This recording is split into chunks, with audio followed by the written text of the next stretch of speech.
Hello, everyone, and nice to meet you all. My name is Eran, and I'm SafeT's head of sales and channels. And I'm here today to speak with you a little bit about who is SafeT and what we're actually doing in the cybersecurity area.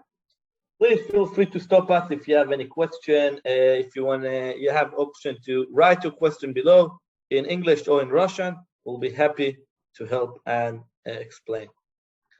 Before we're starting and speaking about what we're actually doing, few words about SafeT.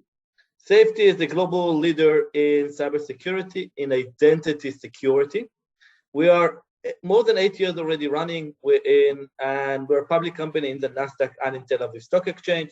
More than 100 enterprise customers, and we will see them in a few seconds. And of course, leading analysts wrote about us, like Gartner, Forrester, so we've been recognized in the market for a long time already. For example, here you can see some of the acknowledgements and what we got. For example, Innocent Security gave us the best hot company in access control and best product in network segmentation. Gartner mentioned us, Forrester.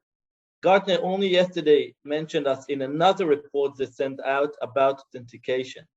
So we're here to speak with you a little bit what we're actually doing. You can see we have customers all over the world, from big organizations like Lavego, like Philips, but also MSSPs like Accenture, Fujitsu, and Vodafone. Why we're actually here today? So we're here because we saw that in 2020, actually 81% of the organization were compromised by at least one successful attack. Now, when I'm saying at least one successful attack, we're looking on an average cost of data breaches of $4 million in total. Okay, it's huge money for an organization today. Not only that, 20% of the organization compromised credentials out of all the attacks. And we can see it actually in a lot of places. We saw it in SolarWinds attack, EasyJet attack, Marriott, and we will speak about some of the attacks in a few seconds. But if we will think about what is actually connecting all of those attacks and from where they're coming, we can see that actually all of them has been happened because of identity, based on identity attack. Someone came, stole your credentials, username, password, whatever, and now attacks the organization. It can happen through ransom attacks, lateral movement, account takeover. Of course, I can speak about it more and more. Let's see some of the examples for those kind of attacks. So we'll start with the University of South San Francisco, a huge ransom attack that was written in all the cybersecurity and know-how. That actually the damage of the attack was $1.14 million ransom paid. Of course, also the bad press and brand hit, and of course, leak of COVID research. How it's actually happened? Hackers sent out emails that appeared like they were sent from a legitimate source. The ransom executed when the victim opens the email or attached, and the ransom is spread in the network. Actually, when you're looking at it, the ransom was spread on top of SMB protocol. How it's happened? If this is our market, this is our network, sorry. We have an attacker outside of the organization. He's sending a ransom attack to our users inside the organization. Now he sends us a malicious email. And the user is clicking the email because he didn't really know what it is. What happened right straight away, the ransom is starting spreading on top of the SMB, straight away to the file share. Now, pretty simple. The ransom encrypting the file on the file share, and it's kind of a chessmate. We're finishing, the ransom was happened, and nothing can attack anymore. We can see another attack, for example, SolarWinds attack. SolarWinds attack was a huge thing from all of us. And actually what happened is that hackers utilized the vulnerability and backdoor in the SolarWinds Orion platform, deployed in the malicious code into the SolarWinds Orion, and hacked organizations who used SolarWinds Orion, connecting to the servers and stole the credentials. The attack damage, and probably you heard about it more than us, serious brand hit. Okay, most of the American government that had SolarWinds throw them out from the market. It's an attack exposed more than 18,000 clients of the software management company. And if you're looking at the American business and government agencies could be spending an upward of $1 billion many months. How it's happened? Pretty simple. We have, again, our attacker. We have also the CNC servers.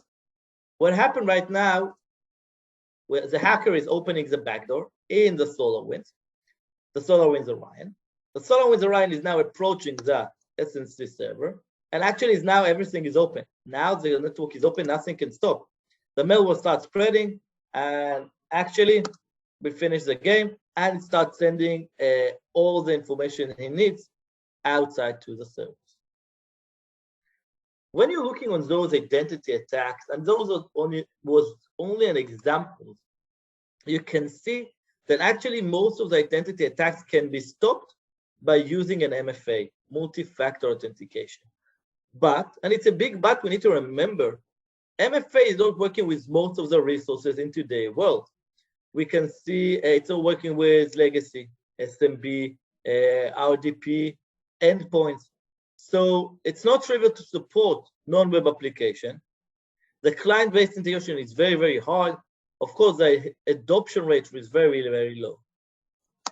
Not only that, it's a nice thing to know that now in a few countries in the world, cyber insurance companies are actually forcing the customers to deploy an internal MFA to their network.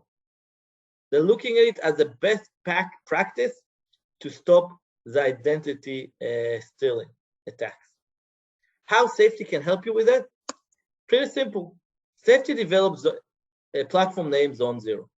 Zone Zero is an identity-based zero trust solution that can work with internal users, remote users, and VPN users, no matter where you are.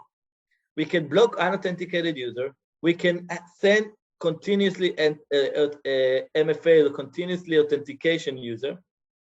Deploying it is pretty simple, and we'll speak about it in a few seconds. And actually, how it's working, very, very easy. This is our network, as we saw. We have our user inside the network internally. Now what's going on is we deployed or implemented our controller, a Linux virtual machine. Now, so it means that you actually can put it wherever you want. Here, we're actually managing our policy engine. Policy engine can be per user, per group, destination, or timeout. And what is actually giving us the ability to start managing who will get MFA, when, and what. How we're getting all the control on that? We're deploying a small agent on top of the Active Directory. 80% or 90% of the IDPs today are Active Directory, actually. And what is happening now, we can catch every entrance request there is. For example, a user is approaching to the ERP. The ERP resources now needs to send a request to the Active Directory to get allowed to open himself to the user. Our agent on top of the Active Directory is catching the request, and the request can be whatever you want. It can be through Kerberos or NTLM or sound, whatever you want. We're catching this agent and sending it to our controller. Now here we're starting to think if it's a valid user or not. If it's not a valid user, we're stopping it straight away. We're blocking it. But if it's a valid user, now we need to start checking that this is really him, and we need to check his identity. So now we will start sending him an MFA. Which MFA? And that's a good thing. Any MFA you want through REST API. It can be a third party's MFA. It can be SafeT's app MFA. It can be even Telegram. We are in the office of working with Telegram, and Johnny in a few seconds will show you exactly how it's working. So it's giving you the ability actually to play with your solutions. Questions until now? Okay. The same thing can happen with the VPN. The VPN is approaching the Active Directory, and we're catching the request and starting sending it. The nice thing we can also do is actually adding a continuous MFA. A continuous MFA. The continuous MFA can tell us that that actually the user will get the first MFA when it's approaching the VPN, and another MFA whenever you want. For example, in a crucial database, maybe a folder, SSH. You can decide where you want to add the secondary MFA. Now we can have secondary, third MFA. You as a team manager, or you as the advisors, need to help your customers find how many times you want to pop the MFA and how you want to do it. So for example, it can happen, let's say, one time I will get MFA over here. After that, we'll get on the SMB. After that, few of the people will get only on this RDP. And the finance will get it also on the ERP. You can decide how many MFAs you want and where it's going to happen. Now let's go back to both of the attacks we had and see how SafeT, if they had SafeT, how they could stop it. So we'll start with the university in San Francisco. The ransom attack. The hacker sends out the malicious email, as we know. The user already downloaded it. But what's happening right now, when the ransom is approaching the file share won't open himself to them. What actually is happening, the file share will approach the Active Directory. We will send him an MFA. The user is getting the MFA, will say that 1 minute, this is not me, and we will block the ransom from spreading itself in the network. If we're looking on SolarWinds, so the attacker is sending the malicious remote execution or opening the backdoor in the SolarWinds Orion. The malware connects the CNC hacker servers, the same has happened, but now when it's trying to attack the file share or any other resource, it will send an MFA to the administrator. And the admin will need now to say, 1 minute, this is not me who is trying to steal our information outside. So when we're looking on Zone Zero as identity-based zero trust solution, we can see that we're actually not changing any infrastructure. Okay, the infrastructure is staying the same as it is. We can support multiple Active Directories without any changes. The controller can sit on-prem, in the cloud, or in an MSSP, depending on how you want to sell it. The main thing is that the agent will be on the Active Directory. We can have continuous MFA per service application. The MFA can work on legacy, proprietary, RDP, SMB, SSH, SFTP, VMware, even Windows logins that is connected to the domain. The policy engine, as I mentioned, is per user, group, or resource or timeout. Can happen user to app or app to app. Of course, we're extending also system and admin alerts. And at the end, if you think about it, we're actually eliminating the identity takeover fraud, blocking the identity-based attack, and blocking lateral movement. And that was our beginning, the first solution we wanted to show with you today, the Zone Zero identity-based attack. Now, if you don't have any question, I would like Johnny, our product manager, to present or do a live demo for the solution. Thank you, Eran. So it's a pleasure to meet you all. Let me share the screen so you can see the demonstration of the internal solution that Eran just discussed about.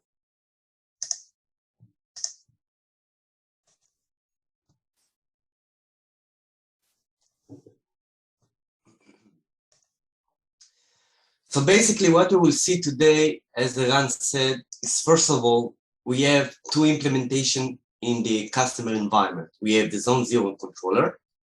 This is the management node. It will be implemented or on-prem or cloud or as a hybrid environment.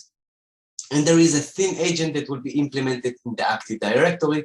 So we'll be able to control all the policy engine, whatever is the users that's trying to gain access, whatever it's the workstation, the destination, the time, and etc.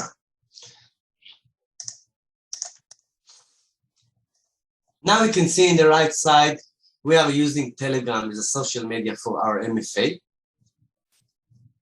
So we'll see the MFA, and we will also can see here a PowerShell command. Basically, PowerShell command is one of the main attacks that has been used today for internal cases. One of the greatest tool for attacker to use today. So we can see here that I'm running a specific command, and automatically I'm getting a pop-up for credentials, username and password. In a typical environment, once I will enter the username and password, basically the command will run automatically. But because we are now involved in that organization environment, automatically you can see that in the right side, I receive an MFA, and as a user, I will have to confirm to that MFA to be able to send a proof to that command. You can see that once I will press confirm, automatically the command is run. If I will, of course, decline or not press confirm, of course, that I will not be able to run, to see any command and to run the PowerShell. In the same logic here, we can see that I will try to access through RDP or Windows login. This is the same behavior. So I'm logging with my user. I will enter my password. Again, in a typical environment, once I'm entering my credentials, I should gain access. Since we are in the middle of that, you can see that I receive again the MFA. I'm getting blocked from accessing. If I will press decline, you can see that now I will receive a restriction message. I will have to re-enter my credentials, and only after I will confirm the MFA, of course, I will gain access to that specific target, to that specific resource.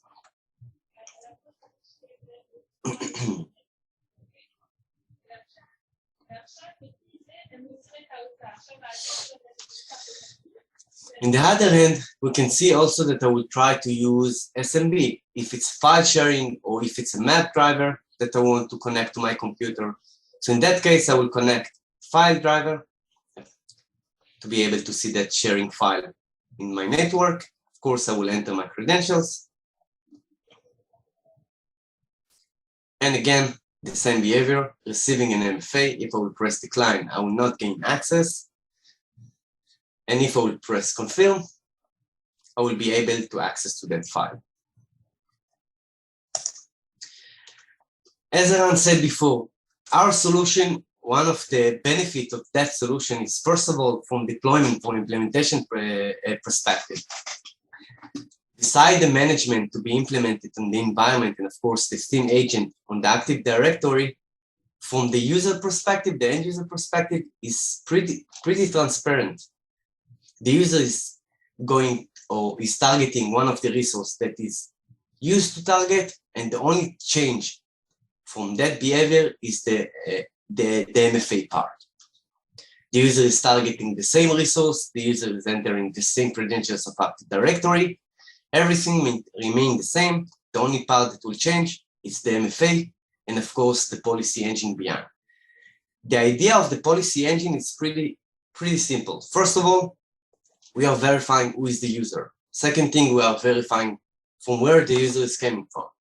Third thing, we are verifying whatever the user wants to gain access to. If it's RDP, SMB, whatever resource it will be, web application, whatever it is that are part of the domain, the user will face the MFA. In addition to that, of course, we are capable also to control policy frame or policy-based, basically, meaning that if we decide that the user, for the continuance of the authentication, will need to confirm an MFA for about one MFA for 1 hour, one MFA for 5 minutes, one MFA for a specific service, we are capable to determine that, and it's pretty simple. Of course, all the configuration is being managed by the management here.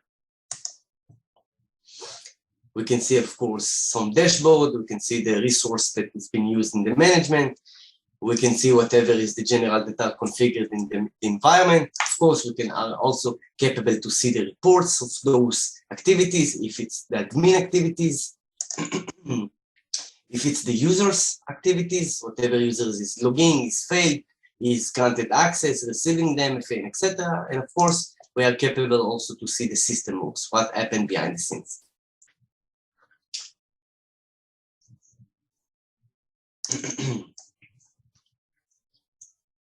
Any question? Thank you, Johnny.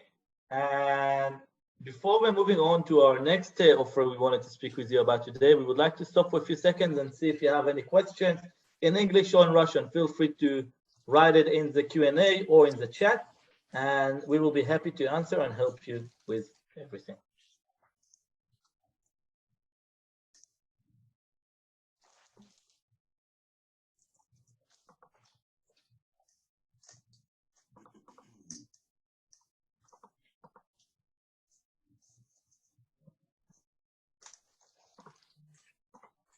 Okay, so it seems everything is pretty clear. So we'll move on to the next offer we wanted to speak with you about our MSSP offer, Managed Security Service Provider for Zero Trust Network Access. What we're actually giving to you over here is being able to sell your own service to your customers under the for access scenarios or identity-based zero trust solution. You as an MSSP will have a platform that you can manage their resellers and customers.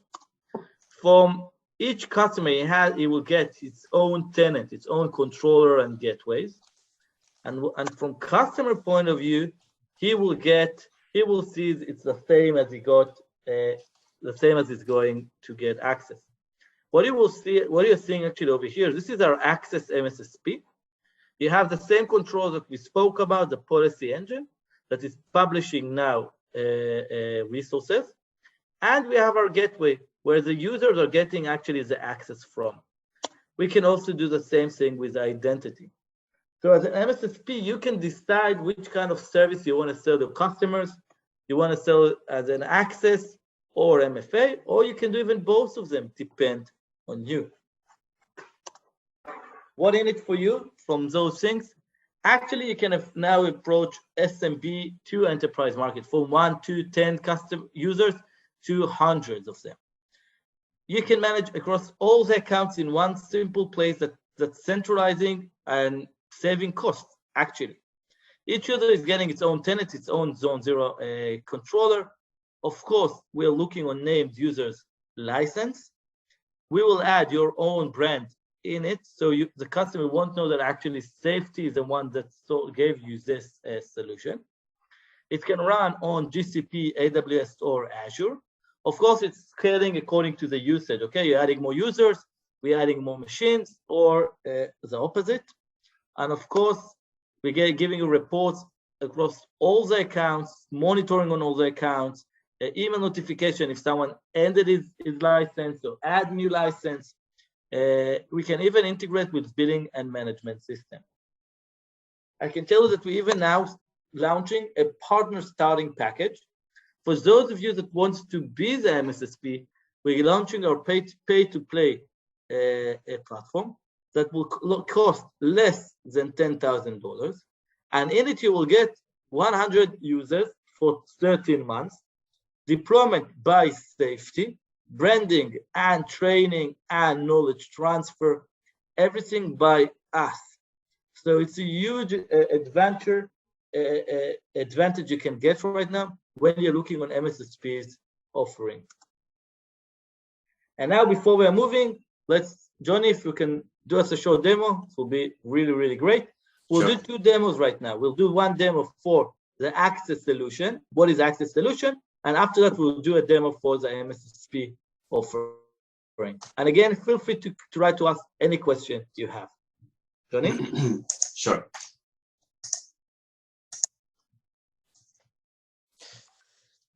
Okay, so again, first of all, as Eran said, I will show you the remote access solution, so you will be able to see what will be basically the solution for the end users to use to gain access remotely to their resource. And after that, I will show you the platform of the MSSP, basically to manage everything, to manage resellers under you, to manage accounts of customers under you, and of course, to receive all the information about them. So one of the main benefits, again, in our solution is that in the end of the day, that management platform that we are seeing here of the SDP, the remote access, is basically the same management that we saw before for the internal solution. So in the end of the day, if the customer would like to run an hybrid solution, internal solution for all the domain users, all the internal cases that we saw before that I presented to you and Eran explained, and for remote cases, we can have the same management, one platform to manage everything. So again, dashboard, we will see the resource of the nodes that we are managing on our side. In the general, we will see the configuration, the setup of those nodes, the IP addresses. In the reverse access, we will be able to see all the configuration, all the setups of the rule. Let me show you a different environment with different rules for that case. Just let me re-log in here.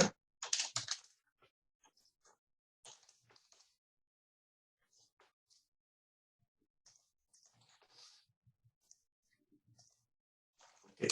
In that case, we are capable to see all the setup that I did in my lab environment. We can see that I'm publishing an RP, I'm publishing a specific cloud resource, I'm publishing file sharing, another RDP, another file sharing, web service, SSH, SFTP, SAP. So I'm capable to publish any TCP-based application for the users. I'm capable to determine, again, policy for those users, whatever will be the step for the users to grant access, whatever will be the integration that I need for those users. For example, do I need to integrate with my Active Directory? Do I need to integrate with SAML, with OAuth 2.0, with, of course, OpenID, with a specific REST API MFA? So here I will be capable to integrate whatever I need to that solution. In the trusted services, I will be basically determine whatever are the users that I want to grant them access to a specific resource. You can see here the name of the resource, and you can see here the name of the group. Very straightforward.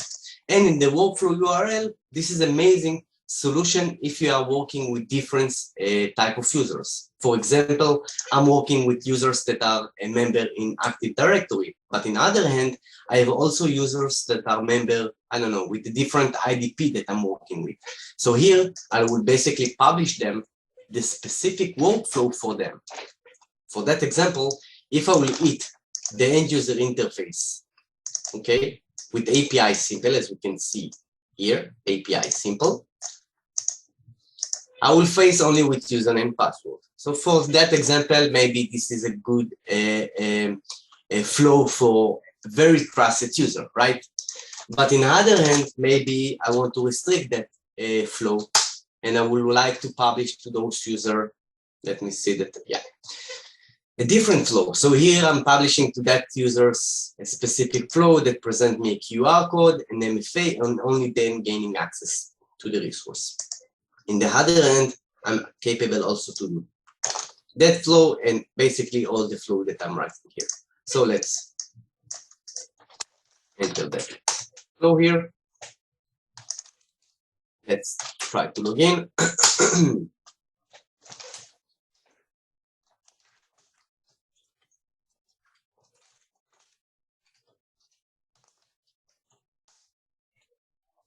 And you can see once I log in, successfully log in, of course, I'm capable to see all the resources that I'm granted to see or to access. So you can see here the RDP that we saw before, the cloud service, another RDP, another web service, SSH, and etc.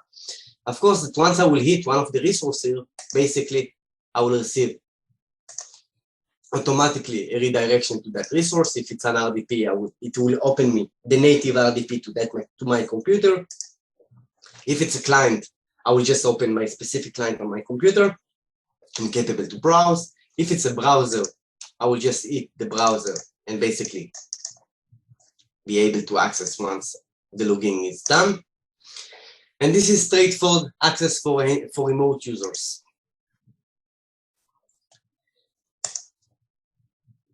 In the MSSP environment here, we'll be able to see from the dashboard perspective all the nodes that are implemented under that environment. We can see all the resources, the CPU and the memory. We can also see if I'm looking as a distributor for that case, I will be able to see all the resellers under me, or all the end users, the customers that using the remote access solution under me. So in that case, we can see that I'm having 3 accounts. We can see some analytics and of course configure that.